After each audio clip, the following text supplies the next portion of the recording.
제일 처음에 나와 있는 것도 이것도 어떻게 보면은 새롭게 나오는 개념이잖아요. 빅블러라는 게 있대요. 1999년 미래학자 스탠 데이비스가 처음 사용한 용어라서 꽤 용어의 역사는 깁니다. 근데 이제 이게 요즘에도 적용 가능한 여러 가지 내용들이 있다는 거죠. 한마디로 말하면 기술 간 융합인데요. 이게 핵심은 통해 이종 사업 간에 이것이 사라지는 현상을 말한다고 해요. 구획, 경계. 어떤 말을 써야 될까요? 우선 구획이라는 말은 이게 물리적 공간에다가만 쓸 수 있어요. 그래서 눈으로 확인할 수 있는 그런 공간들 있죠. 그럴 때에는 구획, 구분되어 있는 공간이라는 뜻으로 쓰이고요. 그렇지 않고 이런 물리적 공간에다가 추상적인 개념에다까지도 다 한번 적용을 시켜본다고 한다면 그때는 경계라는 말을 쓰셔야 하는 거예요. 여기는 이종 사업이라는 게 추상적인 영역이죠. 물리적으로 딱 공간을 구분할 수 있는 게 아니잖아요. 그래서 여기는 경계, 경계가 사라지는 현상을 말한다. 이렇게 얘기할 수 있고요. 대표적으로 과거 전화통화만 가능하던 휴대전화 기능에 카메라, 음악 재생 기능까지 집어넣은 거. 요즘 우리가 다 쓰고 있는 것들이잖아요. 이런 것들이 빅블러 현상이다라고 말할 수 있대요. 이러한 빅블러 현상의 핵심은 업의 확장이다. 그러면 기술 간의 융합을 통해 업, 사업을 확장시키는 것이 목적인 거죠. 업의 확장을 위해서는 상이한 업종 기업 간의 연합이 필수적인데 이때 기준으로 삼아야 될 지향점이 있대요. 지향점은 목표치. 그죠? 스마트화, 친환경화, 서비스화 세 가지를 언급할 수 있다. 자, 이제 뒤에 무슨 내용이 나올까요? 자연스럽게 스마트화에 대한 설명이 먼저 나오고 친환경화가 그 다음에 나올 것이고 그리고 서비스화가 그 다음에 나오게 되겠죠. 1문단을 잘 분석해 보면 나올 내용들을 예측해 볼 수가 있어요. 또 업을 확장하기 위해서는 상이한 업종 기업 간의 연합이 필수적이라고 요 필수적이라는 말도 이게 자주 활용되는 내용일 수 있어요. 왜냐하면 이게 원인이 되거든요. 업종 기업 간의 상이한 업종 기업 간의 연합이 있어야 업의 확장이 가능해진다. 원인과 결과 이렇게 얘기할 수가 있기 때문에 이런 필수적인 원인 꼭 이게 있어야 뒤에 게 이어진다는 뜻인 거잖아요. 그래서 원인과 결과를 이어붙일 때 다시금 또 한번 봐야 되는 부분이 아닐 수 없어요. 먼저 딱 나올 줄 알았죠? 스마트화는 데이터 네트워크 AI로 요약되는 ICT의 진보로. 자, 이런 데이터 네트워크 이런 거 맨날 4차 산업혁명 할 때 나왔던 내용들이잖아요. 그죠? 자, 이커머스 등의 기술과 함께 우리의 삶의 방식을 바꿔놓은 것을 말한다. 상대적으로 제품의 수명 주기가 길고 누적성이 높은 기계 산업 등 제조업 역시 ICT와의 융합을 통해 효율성을 높일 수 있다. 라고 얘기가 되어야 하니까 들 제자에 들어올릴 제자에다가 높을 고자 이렇게 들어가 있는 재고를 찾는 것이 맞겠죠? 효율성을 올린다. 그런 뜻이기 때문에요. 재고하고 부가가치를 높임으로써 산업적 기회를 얻고 있다. 이렇게 말했어요. 자, 그러면 이게 이따가 우리 문제의 1번 문제에서 확인이 될 내용인데요. 1번의 2번 선지를 한번 보시면 스마트화를 통해 이루어지는 빅블러는 ICT 산업 간의 융합에 한정되어 있다. 이렇게 나와 있어요. ICT, 요게 요 앞에 나와 있는 이것들인 거잖아요. 그죠, 그죠? 이것들 안에서 한정되어 있다. 이렇게 말할 수 있나요? 이렇게 보니까 기계산업 등 제조업 역시 ICT와의 융합을 한다고 했으니까.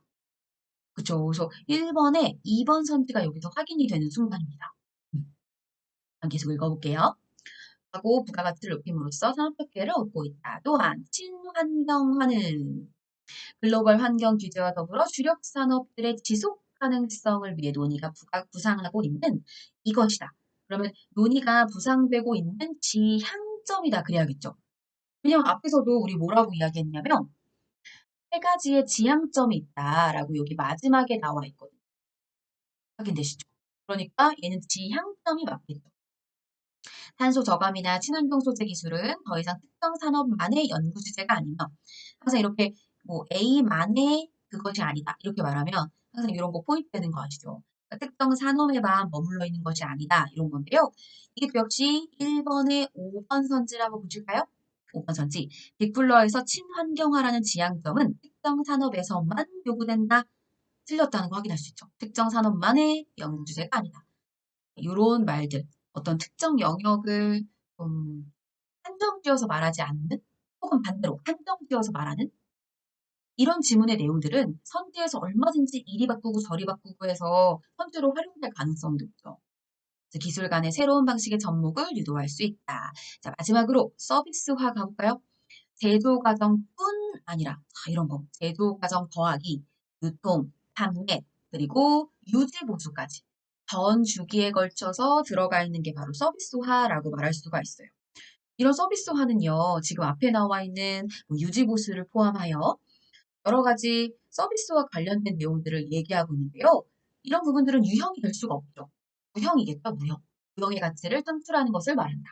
서비스 자체가 눈에 보이는, 손으로 만질 수 있는 물리적인 것이 아니기 때문에 그렇죠. 기존에 완성된 컴퓨터 제품을 판매하던 기업이 컴퓨팅 관련 컨설팅이나 소프트웨어 솔루션 등의 서비스 부분에 집중하거나 역으로 기존의 서비스 산업의 실물 산업과의 연계를 모색하는 것을 예로 들 수 있다. 이렇게 말하고 있어요. 그러니까 이제 어떤 새로운 것에다가 서비스라는 무형의 것을 더하는 거죠. 그래서 옛날에는 막 제조업만 하던 그런 회사들이 요즘은 뭐 솔루션 분야에 다들 다리를 얹고 있대요. 그래서 어떤 우리의 프로그램을 쓰게 되면 이 프로그램에 대한 교육도 내가 하러 대접할게. 이런 식의 그 회사에서 아예 교육까지 시켜주는 거죠. 이런 게 이제 무형의 서비스인 거죠. 이와 같은 빅블러 현상은 크게 기술 융합과 산업 융합으로 구분된다. 요거 분류, 또 엄밀히 말하면 구분 이렇게도 말할 수 있어요. 왜냐하면 빅블러 현상이 더 큰 개념이고 큰 개념에서 작은 개념으로 나눴죠. 요러면 구분이라고 말해요. 구분. 또한 이것을 다시 각각 가치 창출형과 가치 대고형으로 구분함으로써 총 4가지 유형으로 분류할 수 있다. 여기 지금 분류라는 말이 나왔잖아요. 그래서 헷갈리실까 봐 말씀드리는데요. 큰 거에서 작은 것으로 나누는 건 구분이고요. 근데 요즘은 얘를 그냥 퉁쳐서 같이 그냥 쓰고 있대요. 예, 그래서 분류라는 말이 나온 거예요. 그럼 4가지 유형이 어떻게 나올까요? 기술융합, 가치 창출, 기술융합, 가치 대고, 산업융합, 가치 창출, 산업융합, 가치 제고 이렇게 4가지가 된다는 뜻이겠죠. 그럼 먼저 1번 기술융합, 가치 창출형은 이렇게 나와 있습니다. 기술 혁신으로 기존 한계를 뛰어넘는 유형을 말하고 있다. 이렇게 말하네요. 그럼 1번의 3번 선지를 한번 보실까요? 새로운 제품이 기존 제품의 가치를 뛰어넘는, 지금 이거 말한 거죠. 뛰어넘는 건 기술융합 가치 제고형이다. 그랬는데요. 가치 창출형이죠. 그렇죠? 완전 자율주행 기술을 대표적인 사례로 들 수 있다. 아, 이거 너무 쉽다. 그죠?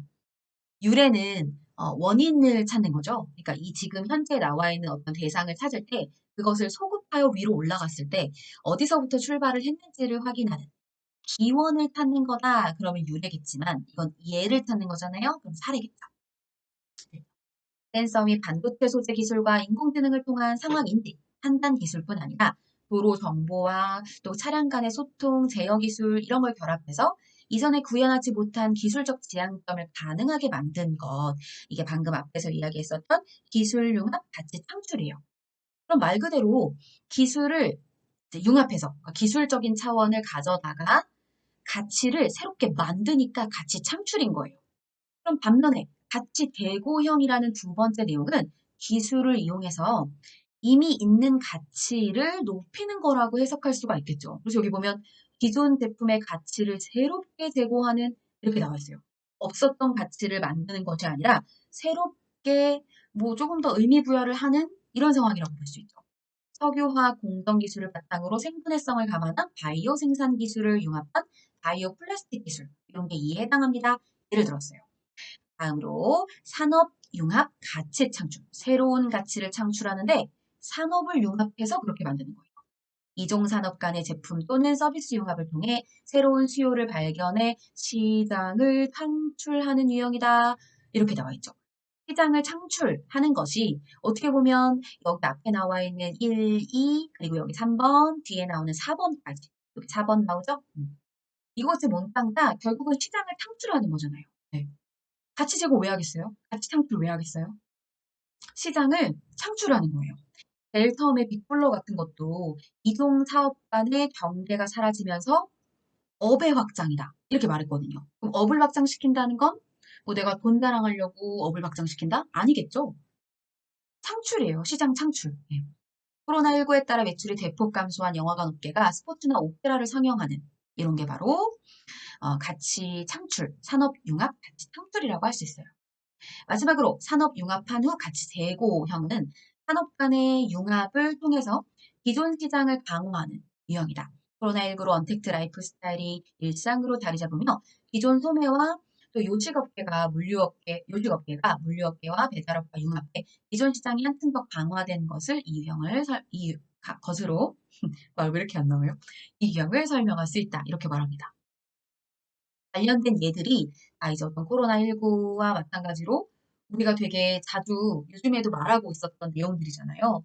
그러니까 이런 것 역시 또 요즘의 상황과 관련이 될 수 있기 때문에 한 번쯤 잘 봐두면 좋을 것 같습니다. 그럼 우리 여기 볼까요? 아까 확인했었던 거 볼게요. 요거 아니었죠? 여기에 한정되어 있었던 거 아니었잖아요. 그런 다음 요건 가치 창출형이었죠.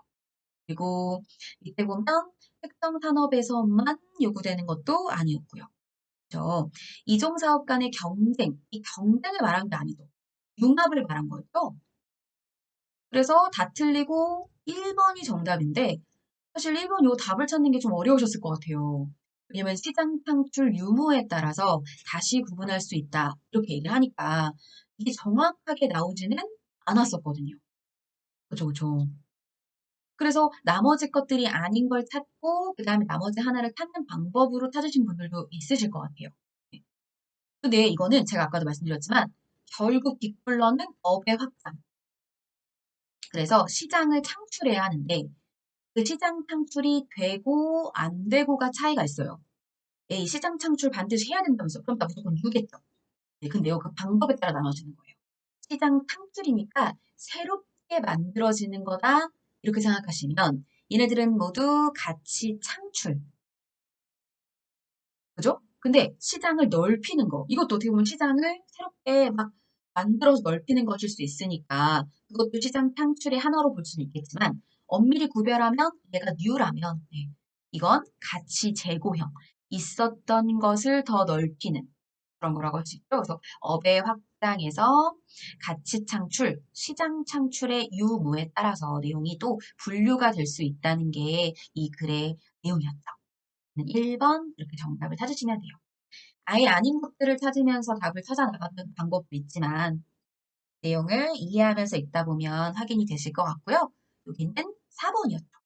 저는 파악하면서 읽어왔기 때문에 바로 넘어가겠습니다. 그 다음에 나오는 것도 요즘 되게 이슈가 되는 부분이에요. 네. 인구 고령화, 급하게 그리고 대규모로 진행되고 있다. 2020년부터 10년 동안 새로 65세에 도달하여 생산 연령에서 이탈하게 되는 아주 중요한 포인트가 담겨져 있죠. 65세에 도달하면 생산 연령에서 이탈하게 된다는 거니까 그럼 이걸 바꿔서 생산 연령을 65세로 보고 있다. 뭐 이런 식으로. 그러니까 65세에 도달하면 생산 연령이 이탈되는 거니까 64세까지 생산 연령으로 보고 있다. 만약 이런 선지가 나오면 맞는 거죠. 그런 식으로 문제가 나올 수 있고 770만 명을 넘을 전망이다. 우리 사회는 2018년에 이미 고령 사회였고 초고령 사회로 진입하는 걸 이때로 전망하고 있대요. 이는 어떤 나라도 일찍이 경험해보지 못했을 정도의 빠른 속도라고 되어 있고요.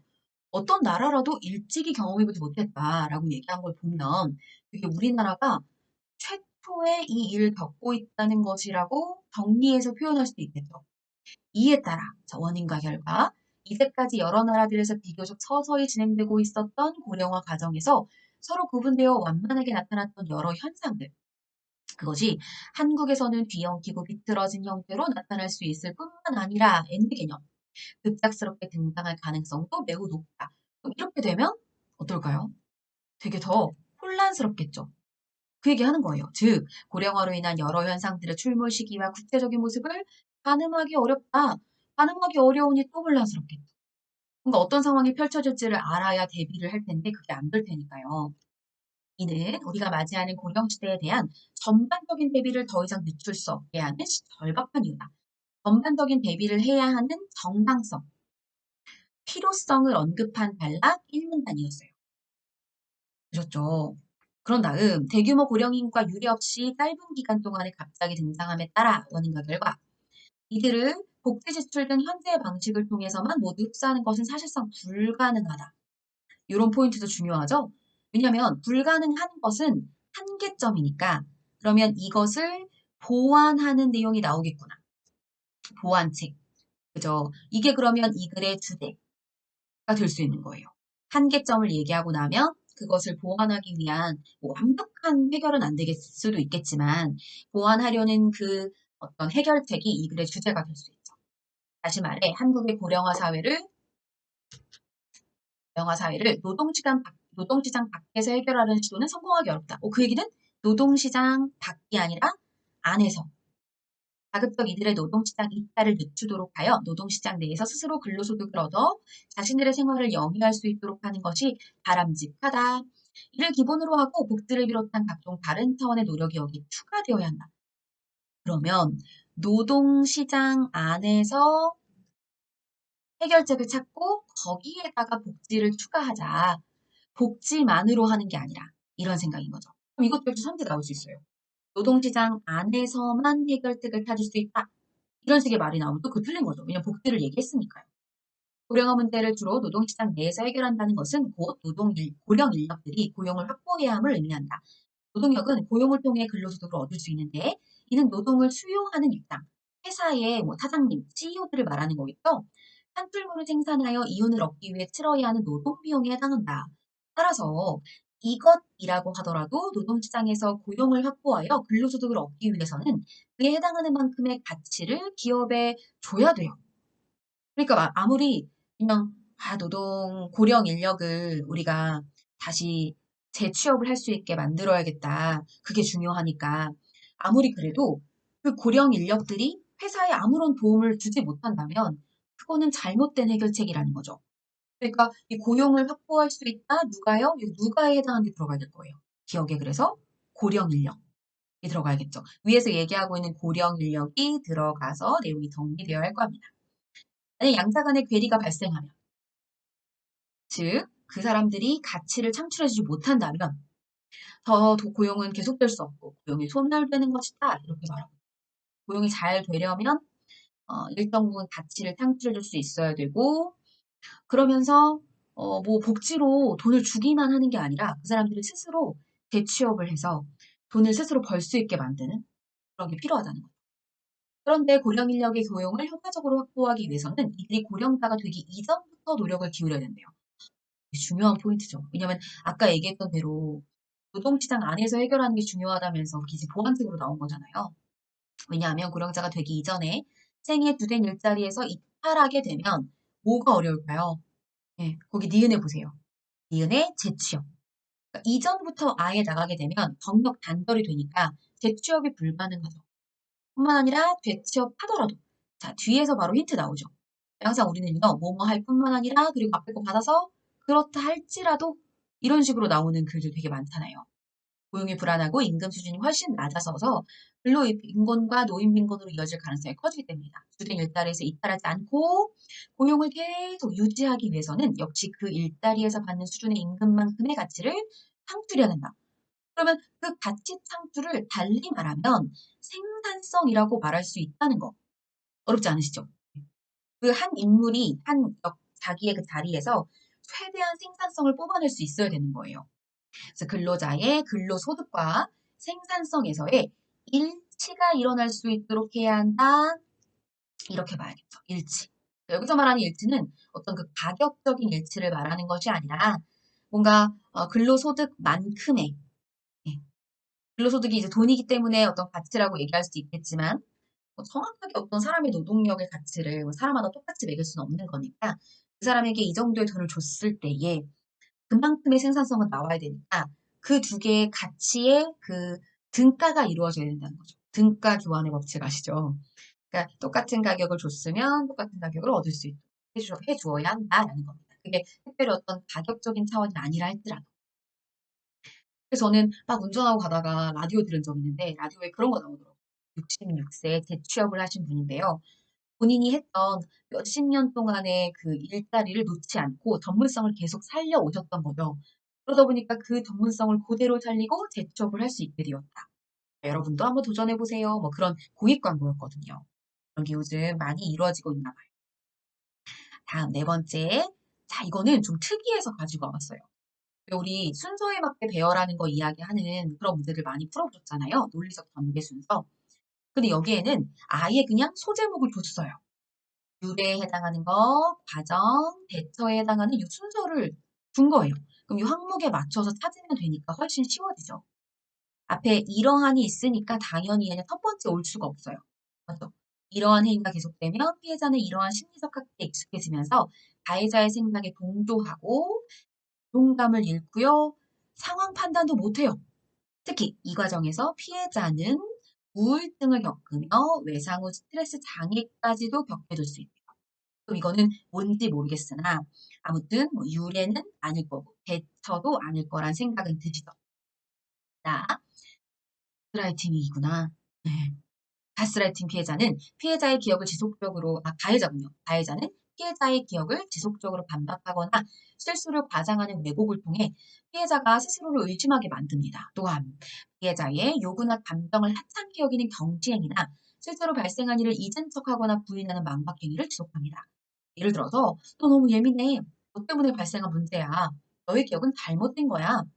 이런 식의 발언들을 통해서 말을 듣는 걸 거부하고 생각을 무시한대요. 그렇죠. 그럼 여기 나에 나타나 있는 것도 과정이죠. 가스라이팅의 과정.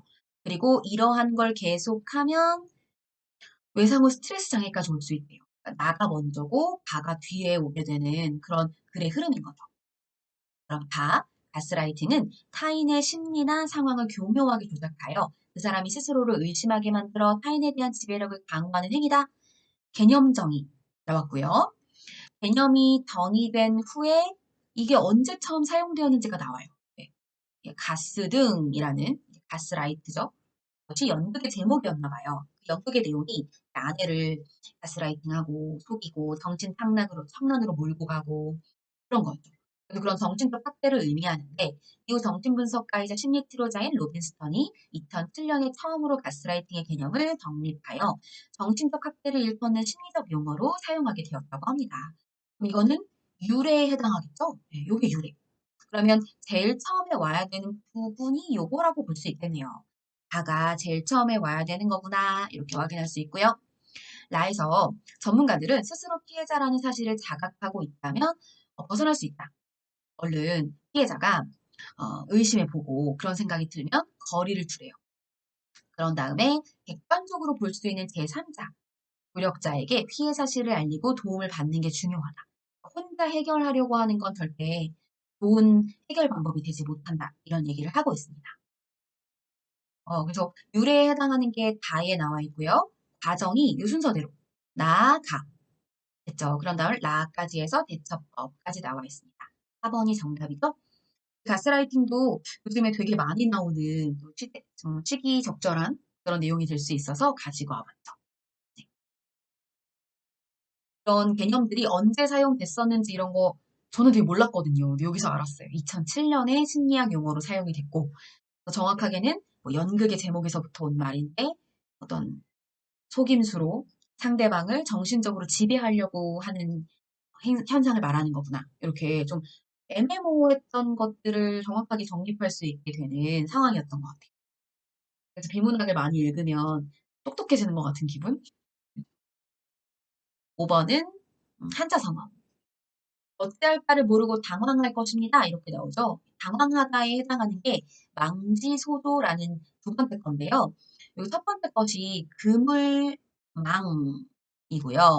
지가 알지자, 소가 바소, 조가 둘조 이렇게 볼 수 있는데요. 이 그물망이 그물의 뜻만 가지고 있는 것이 아니라 뭐를 뭐 어둡게 하다, 뭐 가리다 그런 뜻도 있대요. 어떻게 보면 두는 장소를 아는 것을 어둡게 만들다.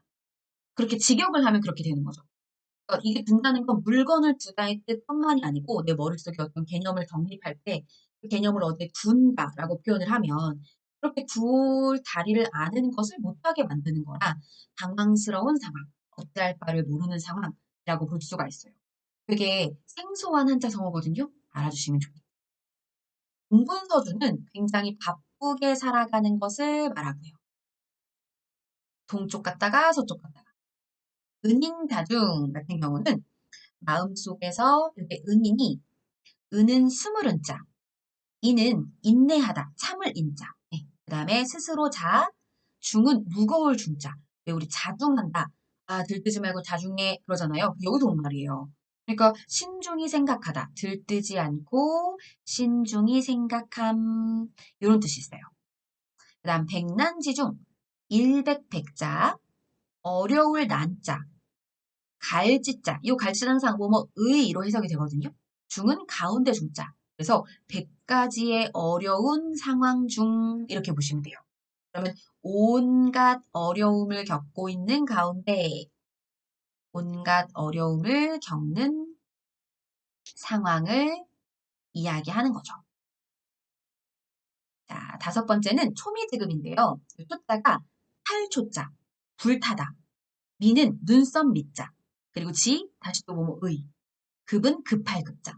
그래서 눈썹이 타는 급한 상황이라고 보시면 돼요. 썸들은 급한 상황이죠. 그래서 나머지 것들도 다 되게 뭐 바쁘고 뭐 이런 상황들이 막 나오지만 당황하다, 어찌할 바를 몰라서 당황하는 건 망지소조라는 거 기억해 주시면 됩니다. 다음 6번 가볼까요? 이건 문제 해결 능력이에요. 계산을 좀 해봐야 되는 그런 내용입니다. 계산 한번 해보셨어요? 계산 한번 같이 해볼까요? 자, 너무 빨강색이 막 나오면 눈이 아프더라고요. A회사의 추석 상여금 지급 대상은 130명. 1차 투표에서 투표할 경우 추석 2주 전에 받고요. 2차 투표에서는 1주 전에 상여금을 받습니다. 남사원의 40%, 여사원의 70%가 1차에 투표했대요. 그러면 우선 남사원과 여사원의 전체의 합은 여사원을 Y로 두고 여사원을 X로 두고 남사원을 Y로 둬볼게요. 이렇게 더하면 130명이 나온다. 이걸 알 수가 있죠. 그런 다음에 남사원에 해당하는 40%와 그러면 0.4 곱하기 X 더하기 그리고 70% 0.7 곱하기 Y 이렇게 하면 1차에 투표를 한 사람이 나오는 거죠. 2주 전에 상여금을 받은 사람의 수, 그럼 얘는 1타죠. 추석 1주 전에 상여금을 받은 사람의 수는 2타죠. 그러면 두 명이 더 2차에서 많다고 했으니까 그럼 1차에 투표한 사람의 수를 뭐 아무거나 치환을 해봐서 해서 n이라고 두면 n에다가 더하기 n 더하기 2. 왜냐면 2차로 투표한 사람이 두 명 더 많다고 했으니까요. 이렇게 더해지면 그게 130이라는 말 아닐까요? 맞죠? 그러면 이 n은 128이 되고 여기 n 요거 뒤로 넘겨서 마이너스 2 된 거 아시죠? 그러면 n은 2, 6, 12, 2, 4, 8, 64가 됩니다. 1타에 투표한 사람이 64예요. 그럼 다시 0.4에 x, 0.7에 y를 곱한 이것을 더하면 64가 된다는 말이네요. 보셨나요? 그러면 요게 지금 기호 아니죠? 문자죠? 문자가 다르니까 그럼 하나로 바꿔서 해봐요. 자, y는 이걸 뒤로 넘겨볼까요? 그럼 130 빼기 x 이렇게 말할 수가 있죠. 그죠? 그럼 그거대로 한번 계산을 해보는 거예요. y 자리에다가 저걸 넣는 거죠. 그러면 0.4x 더하기 0.7 한 다음에 130 빼기 x 이렇게 똑같은 기호로 치환을 해야 똑같은 걸로 맞춰서 계산을 할 수가 있을 테니까요. 보셨나요? 쭉 계산을 해보면 시간 관계상 여러분 다 하실 수 있죠. 0.7에 이렇게 분배 법칙 한 번, 두 번 이렇게 하시면 되는 거 아시죠? x는 90이 되고요. 그 다음에 y에 해당하는 게 지금 저는 X는 남자로 두고 Y는 여자로 두고 있습니다. 네, 아까 제가 반대로 말했죠? X가 남자, 그리고 Y가 여자. 이렇게 두고 있어요. 그래야 이게 가능해지죠. 여사원의 70%, 0.7Y. 이거 여자로 본 거거든요. 그죠? 여기 남자.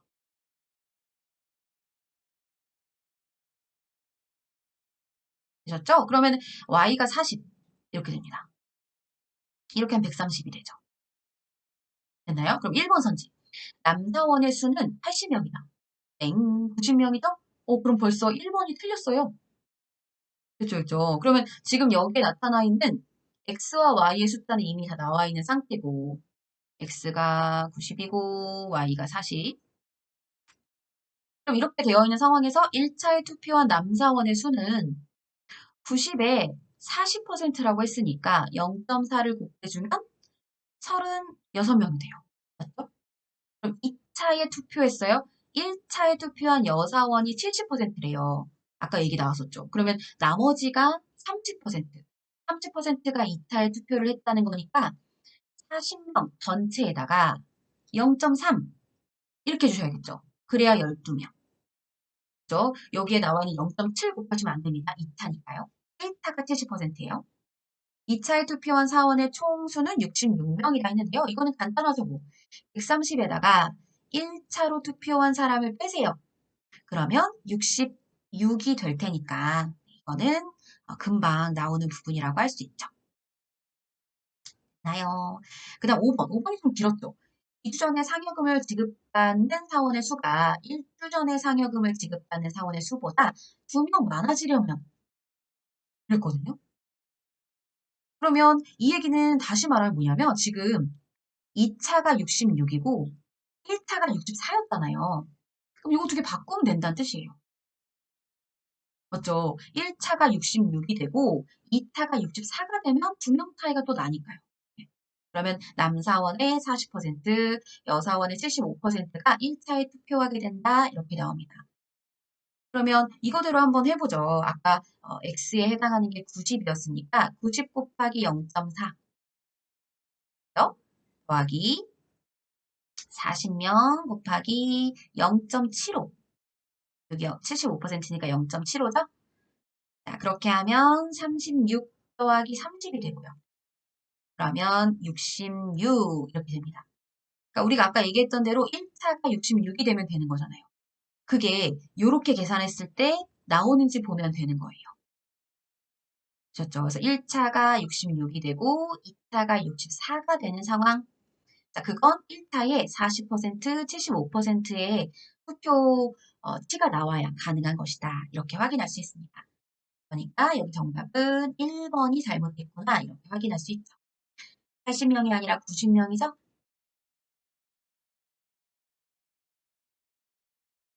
7번 가볼까요? 이거는 입지 유형이고요. 건물 유형이에요.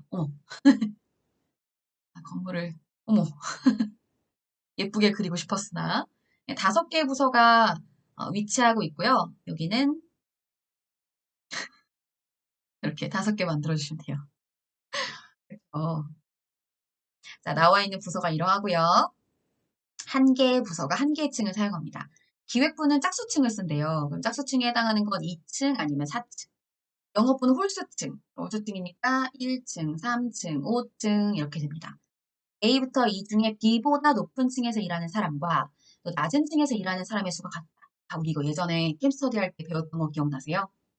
막 월화수 목 금 이렇게 돼 있었는데 5일이었는데 그중에서 뭐 앞에 있는 수랑 뭐 기준이 되는 그것의 뒤에 있는 수의 차이를 비교해서 위치를 가늠했던 거 기억나시죠?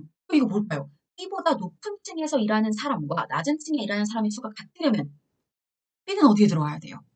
B는 3층에 들어올 수밖에 없어요. 맞죠, 맞죠? 마케팅부는 기획부보다 낮은 층에 있다라고 말했어요. 그러면 기획부가 짝수층이라고 말했죠? 그러면 짝수층의 2층이면 당연히 마케팅의 1층. 얘가 4층이면 얘는 3층이에요. 더 낮은 층에 있어야 되니까. 아니면 1층도 될 수 있고요. 1층도. 네. 저 A는 가장 높은 층에서 일하고요. 가장 낮은 층에는 재무부가 있습니다. 재무부. C는 D보다 높은 층에서 일하지만 E보다는 낮은 층에서 일한대요. 그러면 C, D, E 이런 식으로 된다는 걸 확인할 수 있죠? A는 영업부가 아니라고 합니다. 그러면 A가 영업부가 아니라고 말하는 순간 아까 영업부 얘기했었던 층수를 한번 비교해 보시면 얘는 5층이 아니겠네요? 네. A가 지금 5층에 가 있는데 A는 영업부가 아니라고 했으니까요. 그렇죠? 그리고 영업부는 1층 아니면 3층이라고 되어 있는데 지금 재무부가 1층에 떡하니 와 있습니다. 맞죠? 그럼 얘는 아니네요. 그렇죠? 그럼 B에 해당하는 건 영업부가 딱 자리를 차지하고 있어야 하는 상황이 된 거죠. 그렇죠? 자, 그런 다음 나머지 C, D, E의 내용을 정리해 봤을 때 어차피 이 순서대로 정리를 하려면 나올 수 있는 건 여기 C, 여기 D, 여기에 E 이렇게밖에 안 돼요. 요거를 정리해서 넣으려면 이미 정리되어 있는 A, B가 고정값이니까 나머지는 순서대로 이렇게 정리할 수밖에 없거든요. 그렇죠? 그리고 기획부가 다수층이라고 했으니까 2층 아니면 4층에 있는 이런 상황이고요. 기획부보다 마케팅부가 낮은 층에 있어야 해요. 그럼 아까 우리 정리했던 대로 기획부가 지금 4층에 있으면 이 밑에에 마케팅부가 있어야 되는데 4층일 때에 나올 수 있는 거 요거밖에 없죠. 그럼 만약에 기획부가 2층이라고 해볼게요. 2층 아래에 마케팅부가 올 수가 없네요. 재무부네요. 아, 그러면 기획부는 4층이었다는 소리네요. 맞죠, 맞죠. 그래서 얘가 기획부에, 실수했다. 와, 여러분 제 실수 지금 눈치채셨어요? 눈치채셨죠? 이거 순서를 잘못했어요. 아, 그 이런 걸 진짜 잘 보셔야 되는 것 같아요. 네. 어떻게 그러냐면 지금 정리를 할 때 아예 처음부터 잘 봤어야 되는 건데 C는 D보다 높은 층이죠? 그럼 C, 여기다 써야겠다. C, 네, E부터 써야겠다. E, 그다음 C, D. 이건데 이걸 잘못 읽었어요. 와, 제가 항상 헷갈리는 게 뭐가 뭐보다 낮은 층, 뭐가 뭐보다 높은 층 항상 헷갈리거든요. 큰일 날 뻔했다. 요거는 여러분들은 안 헷갈리시기를 바랍니다. 다 했어야겠어요. E. 큰일 날 뻔했다. C, D. 어, 그럼 다시 가서 아까 말씀드렸던 대로 만약에 기획부가 2층이 돼버리면 마케팅부가 기획부보다 낮은 층에 있는데 재무부가 이미 1층을 차지하고 있으니까 기획부는 4층일 수밖에 없고 그죠? 얘보다 낮은 층에 마케팅이 들어가야 되고 그럼 나머지 하나 홍보부가 여기서 그죠? 그러면 소속 부서를 옳게 딱 지은 걸 찾아보세요. 그러면 5번밖에 없네요. 2가 기획팀. 그래서 5번을 정답으로 골라주시면 됩니다. 오, 큰일 날 뻔했다. 그쵸? 다음 8번 가볼게요. 다음 조건을 참고할 때 정확히 알 수 있는 것을 고르면. 이거 조금 난도 있는 문제예요. 들어보셨어요? 신입사원이 10명 있어요. 근데 팀은 하나, 둘, 셋, 넷. 팀은 4개예요. 어느 한 팀으로 나뉘어 배정이 되는데 신입사원이 동일하게 배정된 팀은 2개고 해당 팀에는 1명씩밖에 없대요. 그럼 계산해 볼게요. 1명씩 배치된 2개의 팀에다가 뭐를 더해야 10이 될까요? 왜냐면 신입사원 10명이니까요. 그러면 만약에 4 이래버리면 똑같이 배정된 것은 2개뿐인데 똑같이 배정된 게 4개가 돼버리잖아요. 그죠? 1 하나, 4 하나. 그러면 여기랑 여기는 같은 수가 들어가면 안 된다는 거예요. 맞죠? 그러면 4 안 된다 했으니까 3, 5 이러면 10명 되죠. 근데 이것뿐만이 아니고 1, 2, 6 이래도 열이 돼요. 맞죠? 정보팀의 신입사원 수는 4개 팀 가운데 가장 많지도 않고 적지도 않다. 이렇게 나와 있죠. 그럼 여기에서 정보팀은 어딜까요? 3 혹은 2에 해당하는 게 정보팀이 될 겁니다. 맞죠? 인력개발팀의 신입사원은 경영개선팀의 신입사원 수보다 많다. 그럼 아무래도 이 앞에 있는 둘 중에 하나가 경영개선팀일 거고 그거보다 많다 그러면 여기 5 혹은 6에 해당하는 게 인력개발팀이라고 할 수 있죠. 와, 좋아요. 그러면 1에 해당하는 것은 나머지 둘, 기획관리랑 경영개선 이렇게 할 수가 있죠. 지금 나와 있는 값은 정보와 인력에 대한 그 조건이 더 많긴 하지만 우리는 정보팀은 3명 아니면 2명, 인력은 5명 아니면 6명이기 때문에 확실하지가 않아요. 그죠? 근데 기획관리팀과 경영개선팀은 어쨌든 1명, 온 상황이 와도 1명. 그죠? 그럼 정확하게 알 수 있는 건 1번인 거예요. 기획관리팀과 경영개선팀의 신입사원 수의 합, 총 2명이라는 건 확실하게 알 수가 있다. 왜냐면 얘네들은 이거거나 이거니까. 보셨죠? 이것도 재밌죠? 9번째는 대인관계와 관련된 것으로 이거는 한번 쭉 읽어보시면 바로 마지막에 이 K씨가 어떻게 결정을 내리는지가 나와 있어요. 결국 아무 조건 없이 자신의 조건이 받아들여지면 기브앤테이크라도 될 수 있었을 텐데 아무 조건 없이 추가 할인을 해주게 된 거예요. 그럼 이거는 협상 중에서 수용 전략. 예, 무조건 상대방 말을 그냥 들어주는 전략에 해당하죠. 수용 전략에 해당하는 거의 설명은 4번에 있죠. 상대방이 거친 요구를 해오는 경우에 전형적으로 이런 모습이 나타납니다. 1번은 뭘까요? 1번은 회피죠. 회피 전략이에요. 그러니까 그 상대방이나 혹은 본인의 욕구를 둘 다 충족시키지 못하는 거예요. 도망가는 거죠. 두 번째는 바람직한 협상 방식이라고 했으니까 통합형. 협상 방식 중에서 제일 긍정적인 결과치를 내놓게 되는 이게 통합이었죠. 기브앤테이크는 이 자체예요. 네, 요거는 타협형이라고 하죠. 기브앤테이크와 통합의 차이는 기브앤테이크는 정말 주고받는 무언가가 뚜렷이 있을 때의 경우에 해당합니다. 나는 이기고 너는 진다. I win, you lose 같은 경우는 경쟁형이죠. 나만 이기면 돼. 그래서 여러 가지 협상의 유형 5개가 있는데 그 중에서 모든 내용들이 지금 다 정리되어 있는 부분이었어요. 10번 문제, 또 문제 해결을 내봤는데요. 이런 또 문제 해결 형태가 또 찜찜하게 나오고 있어요. 이건 어떤 경우냐 하면 명칭을 만들긴 좀 어렵지만 결국 내용을 보는 게 아니라 선지에서 거꾸로 연결지어서 맞는지 아닌지만 확인하면 돼요. 그런 유형. 선지 분석형? 이렇게 해볼까요? 질문 안에 있는 조건들을 하나하나 따지고 볼 것이 아니라 밑에 있는 걸 거꾸로 정리해서 가능한가 가능하지 않은가만 보면 돼요. 2인 혹은 3인으로 밥을 먹으러 갈 거고요. 백신 접종자와 미접종자는 함께 식사를 안 한대요. 감염 예방을 위해 같은 팀의 팀원들은 함께 식사를 하지 않고요. 팀이 같아도 식사를 할 수가 없어요. 나연과 준수는 함께 식사하고 가영과 오연도 함께 식사를 합니다. 각 조에 한 명씩은 법인카드를 소유하고 있어요. 법인카드를 가지고 있는 사람이 한 명 포함이 되어 있어야 그래야 그 법인카드로 밥을 먹으러 갈 수 있겠죠. 그것도 한번 생각을 해볼게요.